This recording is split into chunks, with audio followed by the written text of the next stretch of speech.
Good afternoon, everybody. My name is Ayanda Mdluli, and I am the editor of the Daily News.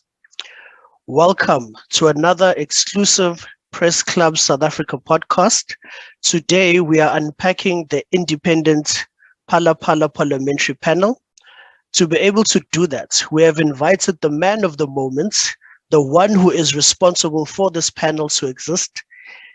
He is the president of the African Transformation Movement, Mr. Vuyo Zungula. Good afternoon, Vuyo. It's an honor to have you here. Afternoon, Ayanda. Thank you for the press club, for the opportunity, and greetings to everyone who's joined in. Sure. So as the public, we see this Phala Phala panel being talked about a lot in the news and on social media and on other platforms. But, there's a lot of people out there who don't know how it came about and what its duty is and what it aims to achieve and what happens afterwards. So can you please explain to us the entire issue from Arthur Fraser to the Phala Phala Parliamentary panel, its presiding officers, its duty, as well as your party's submissions, which have happened to get us to where we are today? Firstly, what we are dealing with as a country now, it is very problematic. It is something, it's a scandal that is damaging to the integrity of the office of the presidency, the entire executive arm of the state. When a president is accused of money laundering, tax evasion, defeating the ends of justice, kidnapping, torturing, those are very serious crimes that are very damaging to the executive. And you'll recall that in the previous terms, Parliament has been lambasted by failing to keep the executive accountable, by failing in their constitutional duty. So when in June, we got to know about the charges that were laid by Mr. Arthur Fraser based on a theft which was concealed to the nation that happened in Palapala, we felt it necessary that there must be a parliamentary process to actually probe and make sure that the president is kept accountable on this particular issue. Now, what we did as the ATM was to submit a motion, an impeachment motion, because by the veracity of the charges that were laid by Mr. Arthur Fraser, it warrants a president to be impeached. There is no president that can seriously violate the Constitution, commit serious acts of misconduct and be allowed, to stay on in power. Because once he stays on in power, it sends a very bad message that whatever that the president can do is actually above the law. Now, can you imagine if all of the ministers in their respective powers have got that mentality, all of the premiers and provincial MECs, all of the mayors and the MMCs, all of the public representatives, basically the country would collapse. So that is why as the ATM are fighting for accountability, and we're also fighting for justice, that everyone must be held accountable and in accordance to the law. There must be no person that is above the law. So we wrote to the speaker, submitted the motion. The motion passed what the speaker felt it was in line with the rules of parliament. And then what we said there were the 4 charges that the president has committed violations on the Constitution for. The first one was that the president violated Section 96(2)(b) of the Constitution when he engaged in paid work, whereas the Constitution, disqualifies members of cabinet to be engaged in paid work. Paid work is basically receiving an income for work that you do outside of the state. The president spoke countless times about how he's engaged in business activities of selling animals, etc. That is an admission that indeed he is engaged in paid work. Now, the fact that the presidency says he does not receive any salary and whatever proceeds are made there are actually reinvested, that is not the point. The point, you must not have any income What you do with the income, whether you pay yourself a salary, you reinvest, it is something else. The second issue is that the fact that the president has said he has declared all of his business interests, that again does not make it right what is done wrong by being engaged in paid work, because you're not supposed to be engaged in paid work in any case. The second charge was that the president put himself in a risk of a conflict of interest between his official duties and his private interests. So what happened in Palapala, and this is what the president confirmed even when asking Parliament, there is a theft on his farm, on his personal farm in Palapala.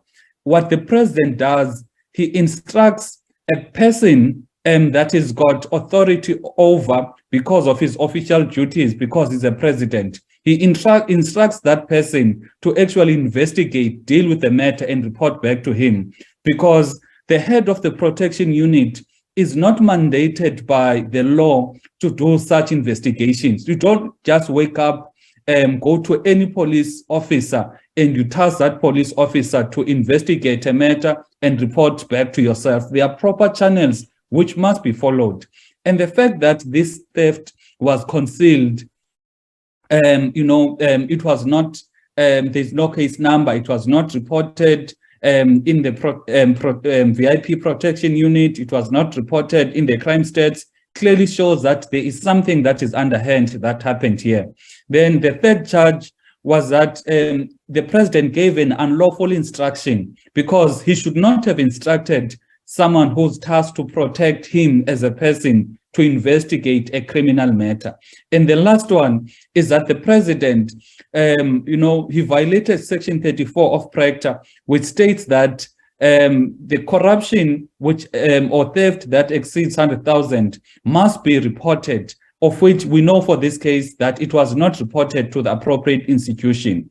Now, what the speaker did, she said this meets the threshold of the rules, and then after a panel was instituted, this panel is headed by the former Chief Justice, Mr. Sandile Ngobo, Advocate Mahlape Selo, who was one of the evidence leaders in the State Capture Commission, and Gauteng High Judge Thokozile Masipa. So they've been working to make sure that they are able to examine what the charges are, what are the provisions of the Constitution, and what evidence that is there before them. They requested other parties as well to submit supplementary evidence, and they are going to give a report on the 17th of July. Now, the purpose of this panel, it is not to find anyone guilty. Rather, it is to say, based on the information that is before them, based on the evidence that is before them, there is sufficient evidence that warrants Parliament to look into the matter. So it's not a matter of saying definitely is guilty, he must be impeached. Them is to find prima facie evidence. And prima facie evidence is just a matter of saying, based on the evidence that is there, there is reason to believe that it is worth it for Parliament to further probe this particular matter by setting up an impeachment inquiry that would call the president, call the head of the protection unit, anyone and everyone that is involved. So that is the purpose of this. After this report, the members of Parliament will have an opportunity to look at this report, make whatever determination that is there, and then proceed to go to the House and actually have the report debated and adopted. If adopted by a majority, which is 50% plus one, an impeachment inquiry will have to be constituted. If not, then we as a party, we've clearly stated that we are going to pursue legal avenues to make sure that the ANC does not use the majority to actually protect a president that has committed impeachable offenses. Sure. Now, obviously, I mean, if one looks at this, I mean, all the issues that you've highlighted, I mean, you're looking at the abuse of state resources, You look at engaging in paid work or a side hustle while you are employed by the state. You're looking at issues around kidnapping that have been, bandied about in the media as well. And then also there are instances where money laundering has been brought into the fray. And, these are not small issues that one can, dilly-dally about. In terms of setting a precedence, in your view, and as a member of parliament, how much of a precedence is this setting from a domestic scale and from a global scale? And what do you think the impact or the fallout of that precedence this is going to be? Look, if the ANC were to use their majority and, and whitewash or be engaged in a process of actually blocking executive accountability by saying that report should not be adopted, and that report, basically use their majority to protect the president from being held accountable, it sets a very, very bad precedence. Because what it ultimately means that as a president of the country, once you hold that political office, you are actually above the law. Now, anyway, if you can look at the standards that are set by, I could say, the developed countries on their prime ministers and their presidents, you find that, for example, even if it is an ally of yours that is engaged in a sexual scandal, you are held accountable. There is a prime minister who attended a party whilst it was during the lockdown. That minister in one of the developed countries had to resign. Now, if you're to come to South Africa, the fact that a president to continue to operate in our country as if nothing has happened, whereas there are very, very serious transgressions to the Constitution and the oath of office. That is an indictment.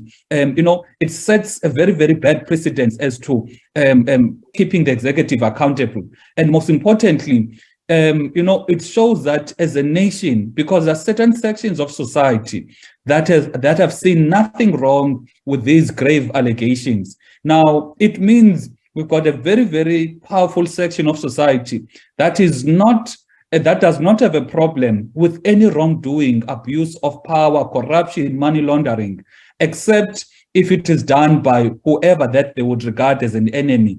As long as it is done by their favorite, a favorite who's governing their country to their interests, as the big white monopoly capital class, as the NGOs, the dominant NGOs, that capitalist section of a society, then it is nothing wrong for them. Whereas we should be holding the executive, especially the president, in very, very high regards, because they're given so much power to appoint judges, to appoint national police commissioners. Therefore, we cannot allow a situation whereby we've got a president that has so much power, but has got such serious transgressions. Because, look, Ayanda, to have, undeclared foreign currency to that extent, and even today, the president has not come clean, addressed the nation as to this was the source of this foreign currency. He says this to the public protector, he says this in the ANC conference, he says another thing somewhere else, which clearly shows that he's actually lying. That is why he's been trying to fight tooth and nail in terms of coming clean and being held accountable. It took a threat of a subpoena for him to actually answer the office of the public protector. He's been asking for endless extensions with the Reserve Bank. Also, he's gone as far as saying to Parliament that he's not going to answer a question, whereas the Constitution obligates him to answer in Parliament. Now, we cannot allow a president to actually treat South Africa like that. We know that he said in the past that being president of the country is just a side hustle. But we, as members of Parliament, as political parties who are part of the legislature in a country that has got the highest unemployment rates, the highest youth unemployment rates, high crime levels. We cannot allow a president to undermine South Africans like that. That is why we've taken this step of speaking out, even though we know that once you speak out, this dominant class of our society is going to call us all sorts of names. Hence, you check, for example, Arthur Fraser brings this information into the public. The president confirms that indeed there was a crime. But it is Arthur Fraser who's actually questioned about his intentions. The president is not asked about, Mr. President, how can you, as a first citizen of the country, allow yourself to be in a situation whereby you abuse state resources? In your name, people are kidnapped, they're abducted, they're tortured, all in your name, So those questions are not going to the president, who's the culprit. They are going to the whistleblower, which is Mr. Arthur Fraser. That is why we, as the opposition parties, and anyone in our country that loves justice must stand up and speak out on this issue. And I suppose it also, your last few points, they also speak to the notion of how whistleblowers in South Africa are actually, under so much threat, and they are not taken care of, and they are, under a lot of danger from some of the most powerful institutions and the most powerful individuals. So I suppose what you've mentioned, it also speaks to that issue where we've seen whistleblowers actually face a lot of heat for coming out and speaking out against some of the injustices that have been done against the states. But there's another issue that I'd like for you to touch on, and that issue is around the ANC NEC. As we've seen over the weekend, once again, the whole entire NEC, well, I won't say the whole entire NEC, but the majority of the NEC, they failed to hold the president to account for the Phala Phala saga. So given that his own party and the senior people, the senior politicians who are in that political party are failing to hold him to account, how does that impact your work as the opposition, and how will you ensure that from the outside looking in, outside of the ANC paradigm looking in, will you be able to ensure that he's held accountable? Look, you'll recall that in 2017, there was the issue of the CR17 bank statements, which were used to actually buy the presidency of Mr. Ramaphosa to be elected as president of the ANC.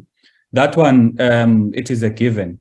Now, there were leaked bank statements because there was a lot of bank accounts that were used. There was a leaked bank statements for a particular month, which showed how journalists and people in the NGO sector, even members of opposition parties, were actually in the pocket of Mr. Ramaphosa. Now, that clearly shows that even those members of the ANC NEC are also, there could be a significant number of them that are actually in the pocket. Now, what it means for everyone and anyone that is under the pocket of Mr. Ramaphosa, that person will never fight for justice, because they'll always use whatever position they have to actually pursue the interests of one individual, which is Mr. Ramaphosa. Fortunately for us as the ATM, we have taken a very, very clear position that will never allow ourselves to be in the pockets of anyone. That is why when we speak without fear or favor, and we speak seeking for justice. We do not hate Mr. Ramaphosa. We do not have anything against him. We just want what is the best for the country. And what is best for the country currently is that he must account for whatever that happened in Palapala. If he's found to be on the wrong side of the law and has violated the constitution, he must be impeached, because that is what the law says. Now, what I would say to each and every person and in a position of power and that has a voice to speak out on this issue is that we need to think about the lives that were lost that led us to this democracy that we have, and the obligation that we have as a current generation to make sure that our grandchildren, our children inherit a better country than what it is now. And critical to that is that you need leaders of integrity. You need leaders of principle. You do not need leaders that are basically in the pockets of anyone. We can't remain silent because this person has got political power and can do whatever that he wants to do. He's loved by the media. So once you hold him accountable, the media will tarnish your name. We can't be those type of cowards who are made to cower at the political political power of this person that is occupying the presidency. So that is what we would say, that there must not be cowards. We need to speak up so that our future generations can get to inherit a country whereby all public representatives are held accountable. That is the only way in which a country can progress, not a state whereby a person, by merely holding the political office of being a president, he's above the law. He can do whatever that he wants to do, and people just be cowards, because that is a sign of dictatorship. Yeah, and then you've mentioned, from the leaked bank statements that there was a whole network of journalists, NGOs, opposition members, people from the current ANC, NEC leadership being under the payroll of the president, so to speak. Obviously, we've also seen how, when there are those who speak out against a captured judiciary in South Africa, and who speak out about the inconsistencies in the law that is being applied by some of the judges, and we've seen how a former sitting president has accused the current president of having certain judges and officials within our law under his pockets, or in his pockets. Do you have faith in our legal system, in our justice system, that justice will prevail in this matter, considering this broad network of people who seem to be under this never-ending control of money and millions of rands and dollars that just keep floating about? Talking about the inconsistencies in the judiciary, you'll recall that there was the issue of the public protector, Thuli Madonsela, versus the then president. One judge said, the public protector's report, there's nothing that stops the public protector from referring, in their report, any process to another organ of state, meaning the Hawks and other law enforcement agencies. The very same judge, when it is Advocate Busisiwe Mkhwebane versus the current president, the very same judge changes his tune that, there's nothing in the Public Protector Act that actually allows the public protector to refer an investigation to another organ of state. That particular judgment, or that incident, clearly shows how the judiciary themselves, they are not gods. They are not, also above the law. They are not beyond, they are not people that cannot be under the influence of anyone. Now, if you look at the state is the judiciary, it is the parliament, it is also the executive. Now, people have always held the executive accountable. They've also held the parliament accountable. But we are made to believe that we are doing something that is grossly wrong when we start speaking out on the judiciary, because they're trying to create that sense of the judiciary being gods to an extent whereby they can never make mistakes, and whatever that they are saying, it is final. Perhaps it is because of our constitutional democracy that allows, 12 judges, or 11 judges to actually have, the final say in the governance of our country. We do not have a democracy that allows elected people that could be held accountable, those people that could be changed via elections, to have the final say. Any action of the executive, any action of the of parliament must be approved by those unelected judges who have the final say in the matters of the country. So I think what the message that the NGOs and the media that they are trying to send out in this particular instance is that they need to protect the sovereignty. In fact, they're the dominant hold over the affairs of the country by making the judiciary as this semi-god institution that will never commit any acts of wrong. And once you speak out on them, then you are you are against our democracy, you are against the functioning of our state, which I think that is wrong. All people must be held accountable. If the judiciary, for example, now can say a person must be sent to the death penalty, whereas the laws do not allow that, we must not fear when we're saying they're breaking the law, because the law does not allow that. When the judiciary is going to say they are going to depart from ordinary procedures of law, because this matter is actually it is a separate matter, we must also hold them accountable. So we do have faith in the institution. However, we do not have faith in the certain elements in the institution of the democracy that they are not judging based on principle. And the fact that they even forced those 17 bank statements to be concealed, to be sealed, that is also something to worry about as to why would you fear? Because if the constitution, for example, I remember when this this case was argued, one advocate there, Advocate Skakane, what he was arguing for, he said the public has to know if there's any risk of capture, any risk of a significant influence by the president, by one entity or another.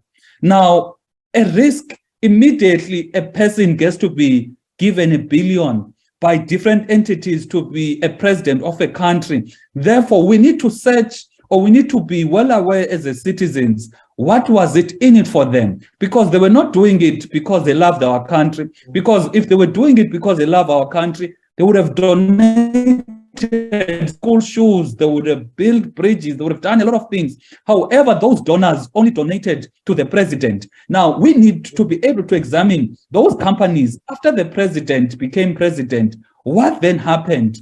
Has there been any increase in the business interest or business contracts between the current government, the current administration, and them as the businesses? Therefore, we believe that there is something that is amiss in the judiciary, and it must be further probed. Sure. And then I just have one last question before I open it up to the audience. So let's assume that the panel currently looking at whether the president has a case to answer. Let's say they find nothing against him. What would be a new recourse for the opposition, especially for you and the ATM, who have been mostly vocal about the whole Phala Phala saga in Parliament? Would obviously take that report for judicial review, and also would definitely start processes for the impeachment of those judges and that advocate, simply because this is very clear. The president has said that indeed he's engaged in paid work. Section 96(2)(a) of the Constitution is very clear. The president, again, has clearly demonstrated and answered in Parliament that he instructed a head of his protection unit to investigate something that happened in his personal farm. So basically, there has been a violation. And lastly, amongst the many transgressions that are very clear, you've got the Reserve Bank asking the president what was the source of that foreign currency and what were the underlying transactions that led to that foreign currency being in our country. Now, the foreign currency laws of our country dictate that once you have foreign currency, it must be reported within 30 days or it must be exchanged within 30 days. And we know for a fact that had that been the case, the president would not need 2 years to answer those simple questions as to what was the source and what were the transgressions. And if the Reserve Bank does not know, in that business of selling farms, it also means the taxes were not paid, meaning the president is engaged in tax evasion. And the president cannot now say he's not involved in the day-to-day operations of the farm. Because if he was not involved in the day-to-day operations of the farm, he cannot now say, all liabilities and all wrongdoings relating to that Palapala farm must be answered by the manager. Because if that was the case, it would have been the manager that would have gone to the police station. It would have been the manager that would have ensured that there is a case number and the police are investigating. It would not need the president to be the one that taxes his own security, presidential security, to investigate, and later on his advisor in the presidency to later drive to Namibia. So what we're definitely going to do, we're going to hold accountable that independent panel and also take that report for judicial review. Okay, thank you very much. Thank you very much, Mr. Vuyo Zungula. I will now open it up to the audience. If anybody would like to ask a question, please, you can either type on the chat and then I will recognize you and then I'll ask, or you can raise your hand and then I will accept. Let's see, do we have any questions?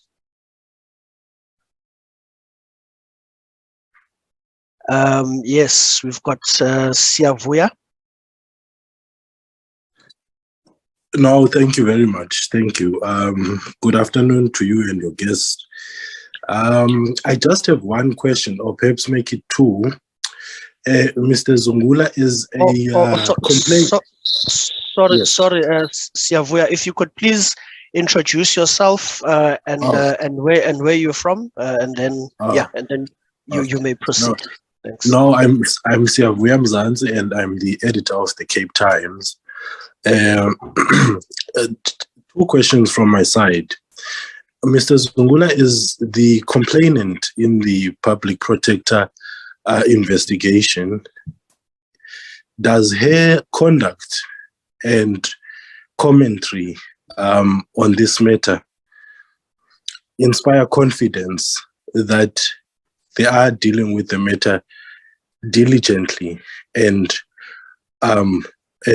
without perhaps a suspicion of a third hand? I'm asking so because it's quite tricky for any person, it doesn't matter what position they occupy, to investigate a sitting president. And that applies with the other investigations that are taking place. But I want us to narrow it down to the issue of the investigation in the public protector. Do you have confidence that she is dealing with the matter as the law requires it to be dealt with? That's the first question.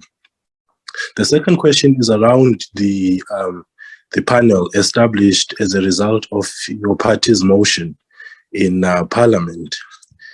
During the submission period, other parties, I think mostly the top four parties, made their submission except the DA, which said that your submissions had covered most of the aspects that they would have covered. How have you as the party reacted to that? Does that say that the opposition parties are equally, interested in holding the president accountable? I'm asking so because earlier there was a statement when political parties made and said something to the effect that the DA was to introduce a motion, but the DA, I think, refused. So it's the second time that the DA apparently says something while other opposition parties are going the the other direction. So those are my two questions. Thank you very much. Sure. Thank you. Thank you very much, Vuyo. Mr. Zungula. The issue of the opposition parties, we met as opposition parties, we discussed the issue of holding the president accountable by all means. You'll recall that we discussed the issue of the motion of no confidence, the ad hoc committee. The DA strongly felt that the ad hoc committee would allow the parliament to actually investigate all government institutions and not confine itself to the conduct of the president. We went to parliament as opposition parties. We debated the matter. We voted for the matter, with the exception of the Good Party as well as Al Jama. But all other parties were for the creation of that ad hoc committee, which was sponsored by the DA. On the same issue as the impeachment motion that we sponsored as the ATM, we worked together with almost all parties. And generally, what we must understand about some other parties is that they may not have the information, or they may feel that another party is actually leading on this, therefore they are just going to follow. So I think let me leave it at that on the question of the opposition parties. But you'll recall there was a press conference which we had as the opposition parties where we spoke about how the president should be held accountable. Very few of opposition parties were actually not part of that forum of opposition parties. The faith in the public protector, your statement that all institutions that are appointed by the president will always find it difficult to hold him accountable or investigate him in accordance to the law. That is very, very clear. You'll recall that SARS has not said anything of this matter. You'll recall that there was a story that was circulating last week on social media about in 2018 when a student which had foreign currency, which was US dollars to the tune of 10 million, that student was actually arrested. But you don't find SARS actually saying anything on this particular issue because they are appointed by the president. The Office of the Public Protector, their issue is that it cannot be only confined to the Deputy Public Protector that is said to be the acting Public Protector for now. You will recall that after Public Protector Busisiwe Mkhwebane wrote the 31 questions to the president, what then happened was her being suspended. And when this matter was heard in court, the judges of the Western Cape High Court actually found that the president acted unlawfully, irrationally, and he was doing it in a manner that could be found as if he was retaliating. So that was the conduct of the president. Therefore, it is our strong view that the mood of in that Office of the Public Protector can never be a mood of people who are emboldened. If your head of that institution, which is Busisiwe Mkhwebane, Advocate Busisiwe Mkhwebane, gets to be suspended for doing her work, obviously anyone who remains will have to actually toe the line, or else they know what awaits them will be suspension or any derailing the work that they're supposed to be doing. Also, you will recall that the genesis of the Phala Phala scandal is that affidavit and the charges that were laid to the Hawks by Mr. Arthur Fraser. Now, to have Mr. Arthur Fraser only requested for an interview by the Office of the Public Protector in, I think it was late September, whereas this was made, our complaint was made early June. It clearly shows how they may not have the appetite to actually, investigate. And also, this investigation was done in terms of the EMIA Act. The EMIA Act, which is also very clear that you need to submit, the public protector needs to submit an initial report in 30 days based on the evidence on or whatever information that she has before them. But that has not been done. Rather, They are just saying it has not been done before, it takes 2 years, etc. In other words, they've been preparing the nation that this investigation is going to take more than 2 years, of which we, as the ATM, were saying, let that office comply with the prescripts of the law that states that the investigation must be done in 30 days and a report must be issued in 30 days based on the information. And another subsequent report could be issued after a while. Thank you. Sure. Thank you. I've got another question here from Tulani Sbia, who's sent a direct message.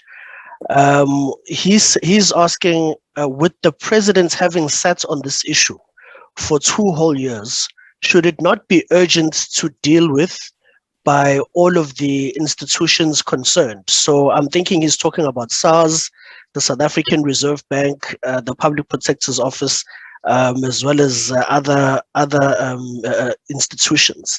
And then he says he's asking this question because the acting public protector seems to be trying to buy time on behalf of President Cyril Ramaphosa. So what do you have to say to that sort of comment and question? You'll recall that it took court papers for the public to know that there was a deal that was entered into between the acting public protector and the president on the issue of the extensions. There was the first extension, which you only knew about through court papers. The acting public protector did not come to the nation and tell us about that. There was another extension. Now, when the president was found that he might miss even the second extension, it's only then that there was public outcry, because the public now was well aware of what is happening.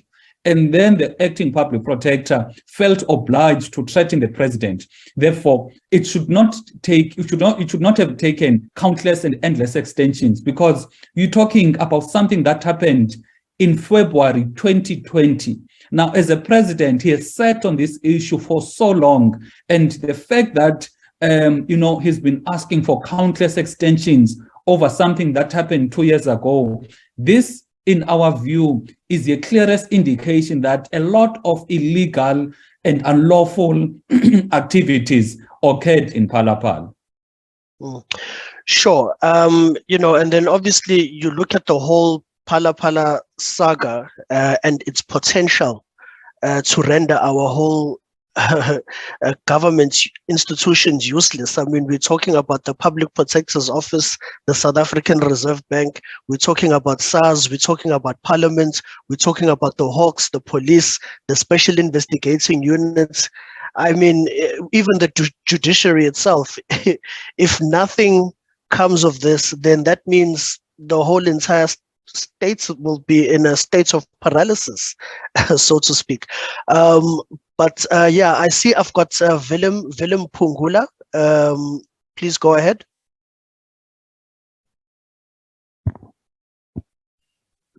Okay. Thank you so much, Chairperson. Also greeting to the Honorable Zungula. So my question is, first one is, how parliamentarians will be able to hold this panel accountable should it err, right? And the second question, so Mr. Zungula talks about the powers of the president. So, of course, we know he has powers to appoint all the institutions, including the judiciary, law enforcement agencies, are also appointed by the president. Now, are you advocating for the constitutional amendments anyway, given that the president now has powers to appoint mostly the people we need as a country? Now, that means that they can't touch him anyway. So we know how difficult for police, for everyone to investigate the sitting president. So can you call for the constitutional amendments anyway, maybe where we can do away with some powers of the head of the state? Thank you.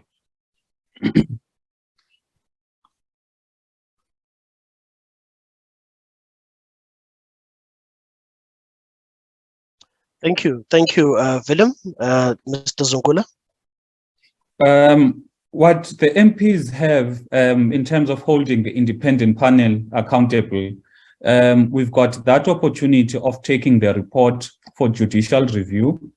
And once that report is taken for judicial review, because the law, those judges that sit there and that advocate, they're not above the law. And they are not going to interpret the law in a manner that suits them, you know, because justice must, the law in itself must be blind. It must not matter whose case is before them. That is one of the avenues. And like I stated earlier, one of the other ways would actually work towards the impeachment of people who are trusted by our country to be officers of the court, to be judges, if they are going to have such reports that are basically, you know, reports that are basically that make a mockery of our democracy as a country. Now, the constitutional amendments, you'll recall that when the Constitution of South Africa was drafted by a few individuals, it was done because it was done in the sense of thinking when it comes to the powers of the president. They had Mr. Nelson Mandela in mind, someone who was revered at the time, someone who was well respected, etc. Therefore, some of the powers that are there, they're actually also, you know, one thing that we also need to remember about our constitution is that you also have a head of state that is also a president. Whereas in other countries, you find that there's going to be the powers of the head of state and the president, they are not confined to an individual. They are actually different institutions. Whereas in our country, it is one individual. Therefore, the constitutional amendments, in fact, for us as the ATM, we believe that the constitution that we have was a result of compromise and negotiation. It was not as a result of the inputs and the will of the people of our country. Hence, we've been always calling for a new constitution that will reflect the will of our people, not a constitution that is number one, based on the British Magna Carta, the parliamentary system. It is based on the Westminster British system of legislative governance, and we do not have a system of governance that reflects ourselves as a people.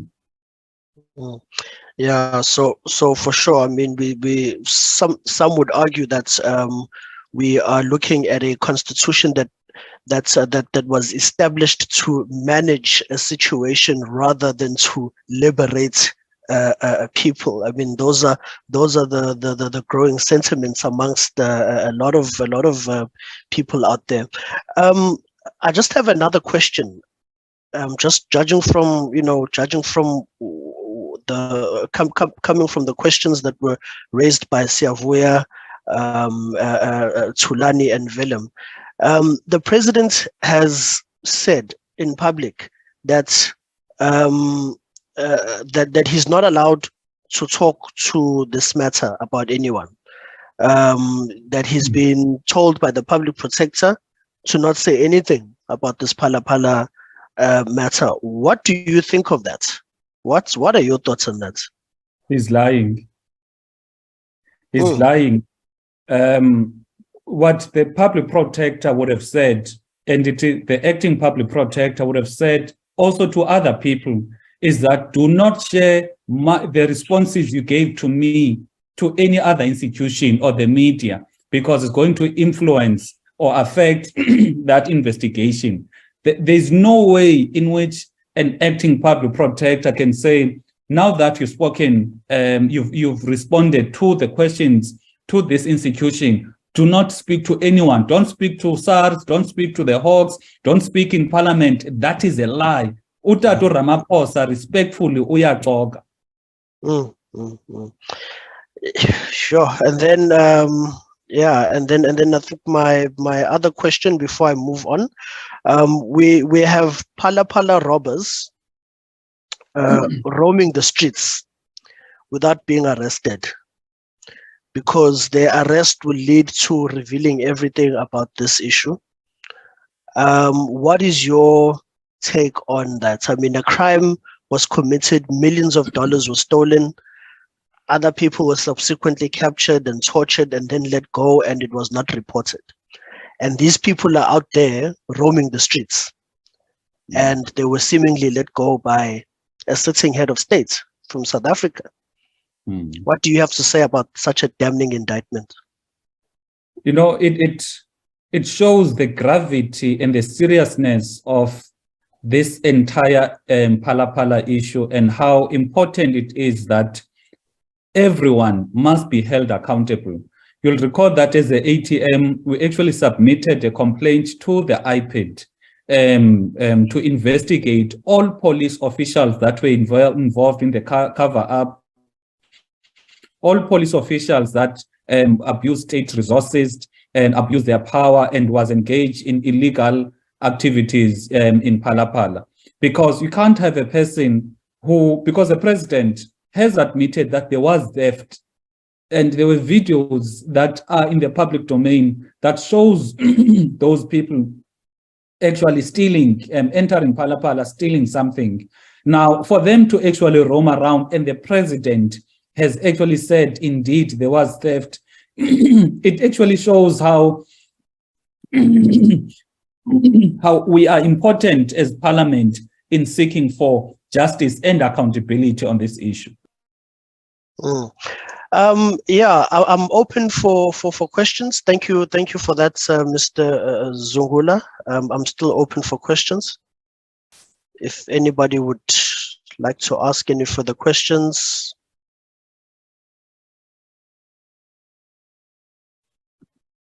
Okay.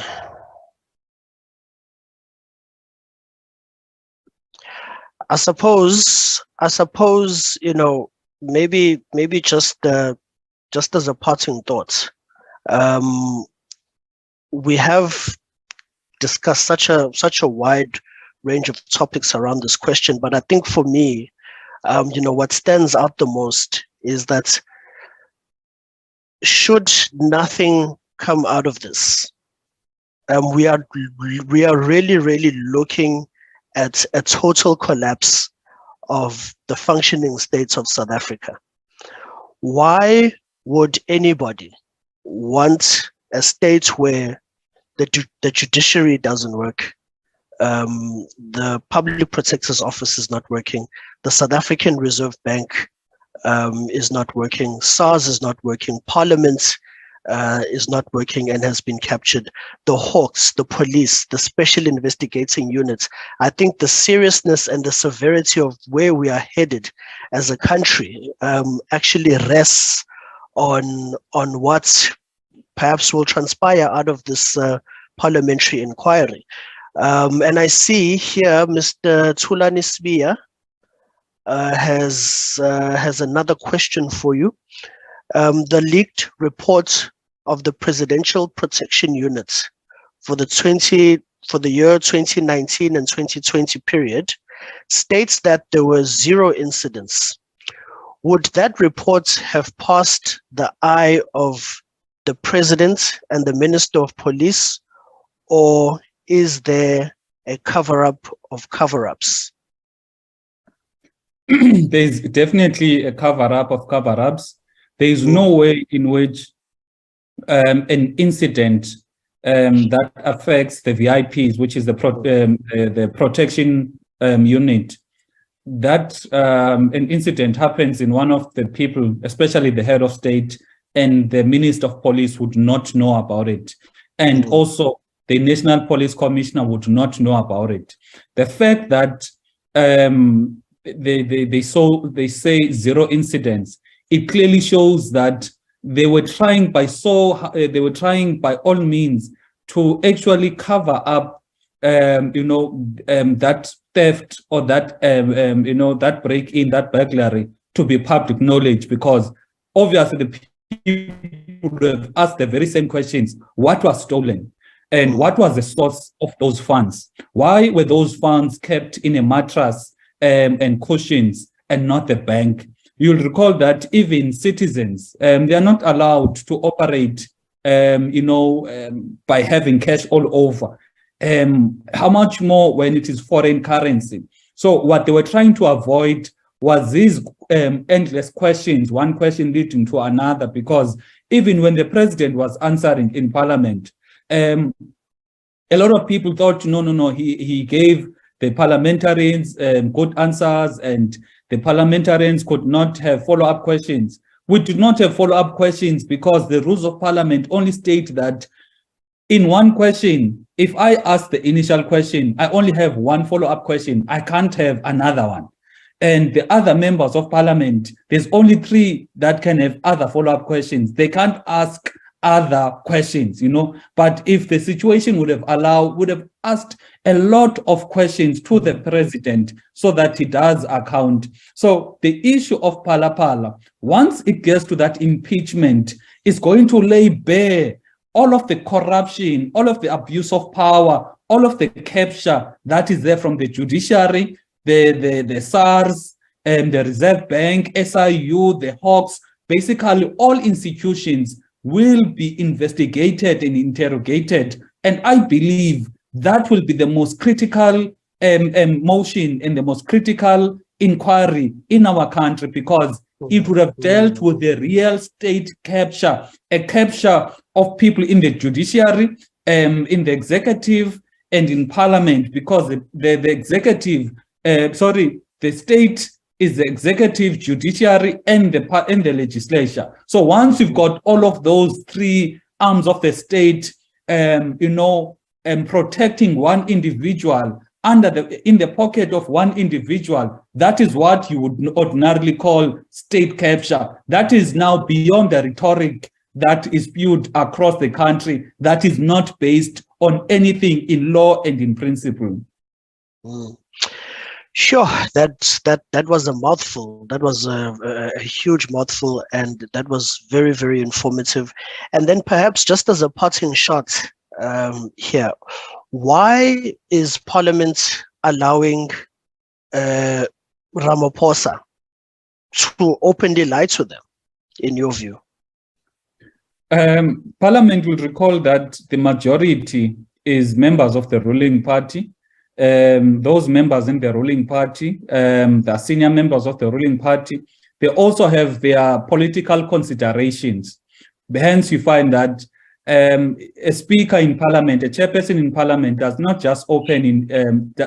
just in their own free will hold the executive to account in accordance to the rules of parliament and what they are and what their oath of office. That is why you recall one MP from the ANC was subsequently suspended from party activities and being part of parliament when he wrote to Scopus asking for the president to be summoned to answer about the president openly knowing about state resources used for party programs. Now, that is the major reasoning why. And also, there's that also speech or a speech by Umama Ubatabile Dlamini when she said we all have smaller tiny skeletons. So it could be that now you did something wrong there. Another one would know that you did something wrong there. Therefore, once you speak out, maybe they are fearful that once I speak out, then they are going to open that smaller skeleton in the closet, and I'm going to be exposed as to what I did. So you've got people that are swimming in a mud of corruption, swimming in a mud of wrongdoing. So they're afraid if one speaks out, then he's going to open himself into his issues being laid out there in the public. Sure. Yeah. I was about to wrap up, but I'm seeing Mr. Mazubane has sent a question. And I think it's quite a pertinent question, and then perhaps we'll wrap it up after that. I would have so Mr. Mazubane says to you, Mr. Zungula, I would have thought that in the event of the panel, in the event where the panel saying Ramaphosa has a case to answer, then charges would automatically follow, or the NPA would charge him. But seemingly, that is a different route altogether. What is your comment on that? when you ask the people in the NPA or Hawks about Palapala, they'll say an investigation is there. But when you ask them specifically, are you investigating the president? They will be very, very shy to answer that question. It goes back to what we said earlier in the conversation, that all of the people that are appointees of the president will always find it difficult to investigate or charge or find anything wrong with the sitting president. Now, this panel, once it issues that report, it should embolden other state institutions to actually be loyal to the country, be loyal to the constitution, instead of being loyal to the sitting president. And the last thing I would like to add here is that it is the citizens that determine how much the executive and the presidents can get away with. If the president can kill a person and the citizens keep quiet and act as if all is well, it is because the citizens allow him to do so. So I would implore the citizens to speak out, hold the president accountable in their respective methods and ways. And most importantly, we cannot allow dictatorship to happen in our country, because once you've got all of the institutions blatantly ignoring violations to the law, transgressions to the law, because they're protecting one person, which is Mr. Ramaphosa, then that is a dictatorship. And you cannot now, cry foul when this dictator comes back and does something else to violate your own human rights, because you allowed him when he violated the rights, when you violated our constitution in this Phala Phala scandal. So citizens, let us rise, let us hold the executive accountable, let us hold each and every person that is a public representative accountable. That is the only way in which South Africa can become a better country. And while all of this is going on, should he step aside as the head of state? Definitely. Once that panel finds that he's got a case to answer, the first thing that we are going to move is going to be a vote of no confidence, a motion of no confidence. That should happen now, next week even, because once he's the head of state and he's got an impeachable case to answer, then it means each and every decision that he's going to take, that he has taken, basically is suspect, or we should be suspicious about it. Therefore, we cannot allow him further to take decisions that would be suspect, that would, be contestable. Look, in the issue of the public protector, what the court found is that he acted unlawfully, irrational, and he was retaliating. That is because he was protecting himself from an investigation into that Phala Phala scandal. Now, what would happen if he acted like that to suspend the public protector? Then surely once SARS start saying we're going to investigate, or SARS says we found this on you, or the Reserve Bank, or the SIU, or the IPID, then he's going to have to retaliate to all of those institutions. Therefore, he's definitely not going to act in the best interest of the country. He must resign. And because in our governance, there's nothing called step aside. Step aside is the ANC language. For us, if a person is in that position, he must resign, vacate that position, and allow a person that is not under a cloud of committing impeachable offenses to be the one that is in power, and let that person to govern in the best interest of the people. Fantastic. Mr. Vuyo Zungula, the president of the African Transformation Movement, thank you so much for joining us at the Press Club, South Africa, and thank you for being part of the conversation. It is greatly appreciated, and I hope we can do it again. Definitely. Sure. Hopefully, next week, after we have the report, we'll have another session to unpack what the report says. For sure. And I'd just like to say thank you to everybody else who was a part of this discussion. Thank you for your questions. Thank you for your inputs. They are greatly appreciated. And keep well, and it's a wrap. Thanks.